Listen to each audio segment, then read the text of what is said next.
अमरावती महानगरपालिकेने शहरात प्लास्टिक बंदी विरोधात मोठी कारवाई केली आहे। गुलिस्ता नगर, महावीर कॉम्प्लेक्स आणि मोरबाग परिसरात केलेल्या धडक कारवाईत मोठ्या प्रमाणात प्रतिबंधित प्लास्टिक साहित्य जप्त करण्यात आले आहे। अमरावती महानगरपालिकेने आयुक्त सौम्या शर्मा चांडक यांच्या निर्देशानुसार आणि उपायुक्त डॉक्टर मेघना वासनकर यांच्या मार्गदर्शनाखाली प्लास्टिक बंदीला गांभीर्याने घेतले आहे। घनकचरा व्यवस्थापन विभागाने गुलिस्ता नगर, महावीर कॉम्प्लेक्स आणि मोरबाग या 3 महत्त्वाच्या ठिकाणी ही मोहीम राबवली। या कारवाई दरम्यान अब्दुल सलाम अब्दुल सत्तार यांच्याकडे गुलिस्ता नगरमध्ये सुमारे 50 किलो प्लास्टिक आढळले। पवन कुकरेजा यांच्या महावीर मार्केट येथील दुकानातून 300 किलो आणि रतन खत्री यांच्या मोरबाग येथील ठिकाणाहून 250 किलो असे एकूण मोठ्या प्रमाणात प्लास्टिक साहित्य जप्त करण्यात आले आहे।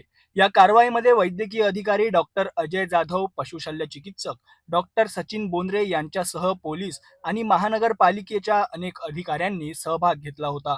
मनपा प्रशासनाने नागरिकांना पुन्हा एकदा आवाहन केले आहे की त्यांनी प्लास्टिकचा वापर पूर्णपणे टाळावा, अन्यथा भविष्यात आणखी कठोर कारवाईला सामोरे जावे लागेल असा इशाराही त्यांनी दिला आहे। ही कारवाई शासनाच्या प्लास्टिक बंदी धोरणाला बळ देणारी आहे। तर येथे अमरावती महानगरपालिकेच्या प्लास्टिक जप्ती मोहिमेची सविस्तर माहिती। पर्यावरण रक्षणासाठी अशा मोहिमा अत्यंत आवश्यक आहेत। नागरिकांनीही याला सहकार्य करणे महत्त्वाचे आहे।